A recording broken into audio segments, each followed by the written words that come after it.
Hello, this is Jess. I'm going to do a recap for June 10th, 2020. Excuse me, day 162. And we had great weather. Got a little frisbee in, horseshoes, did transplanting, and it was a good, productive day. It was moderate in the temperature, a little on the hot side, but moderate still. It's just June, so we're hanging in there at 90 something. And as far as the Wednesday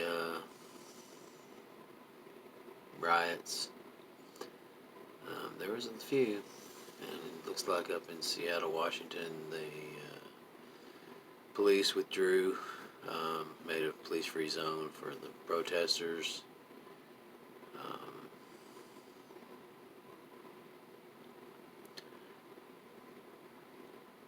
I believe in what's happening. They definitely need to retrain, re-educate the police force and the way that it should be. And I know it's not the same. I mean, if someone's trying to beat you up or hit you with something or shoot you with a gun or whatever, a human being's going to react. Okay, so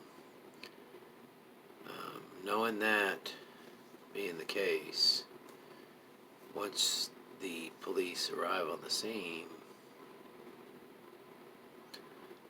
90% of the end results will be started at this point of how the responding police officers respond to whatever it is that's going on. If someone's shooting a gun at you, yeah, put them out. I have no problem.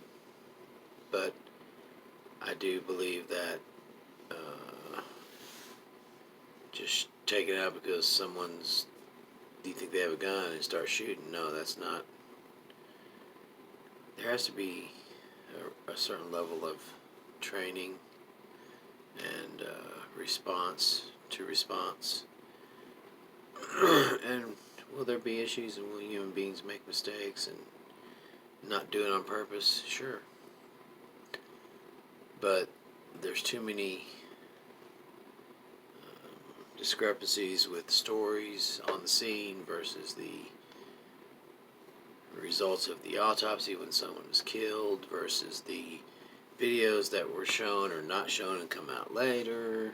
I mean, we have got to get a grip on simple rules.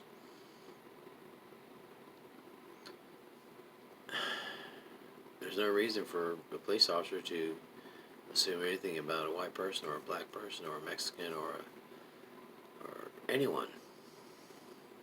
You just can't assume that they're doing something wrong if they're not. That is basically a protection I believe we have in our Constitution. Now, are the people that have the issues challenging the law that's in place? Sure. Should they have been killed over it? Absolutely not. Once the cuffs are on, you don't really got to do anything, right? Just sit there and let them struggle. You don't got to put your hand on their neck or their knee on your neck or any of that stupid ass shit. Once the handcuffs are on, the violence towards that person has to stop.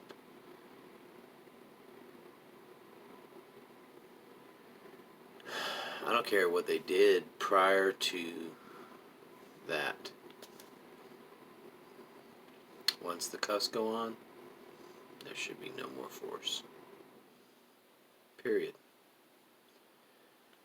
People may scream and holler, oh, but they did this and they did that, and no, police are not the judge, the jury. They're not. They don't have the whole shebang in their hands. They can't do everything. They can't do. You can't be the judge, executioner. You just can't. Not in a fair society. Do some people that get into shit with police officers deserve to die? I'm sure there are cases. But are the majority of cases in review, if the people were honest and if things were laid out the way they were, even if the person that's being arrested is belligerent, do they deserve to die for being that belligerent? No, I don't think so. Now, if someone shoots a gun and it's in your direction, you're a police officer, you return fire. I have no issue with that. But in all the cases of the shootings that I've seen and read about, doesn't look like a lot of firing from the person who's getting shot. And then the story is, oh, we thought he had something. See, that's where it all gets wrong.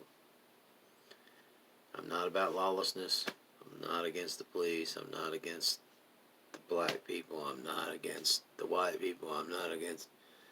I'm against the police brutality that is basically, at this point, from what I'm seeing, put on the black folks. And I'm not for that. I'm for fairness. And it has to change. I can't put it any other way. Just because you can say, oh, it's a couple cops are bad. Yeah, but let me tell you this, that when they go to make a report or complain, hey, this is what this guy did, we don't think it's correct police protocol, the people who turn people in get ousted, get fucking bad shit happens to them from their own police, from the police force. They just turn their backs on them. They don't treat them fairly after that. Sure, they gotta quit, or else they get pissed off and they do something and kill someone. But you can't turn them in internally because they frown on that. The unions, the police unions, the police officers, it's a brotherhood. And to a point, I think that's fantastic. But to a point, I think it's also dangerous as fuck.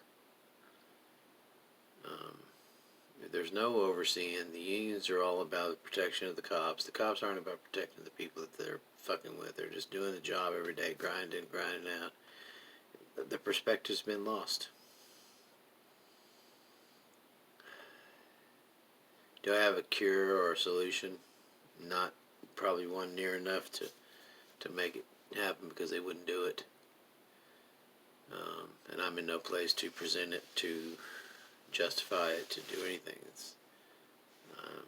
Leaving this to some other people that get elected to do this shit. I'm not going to spell it out for everyone. Alright, well anyway, recap. Day 162, June 10th, 2020. Have a nice evening.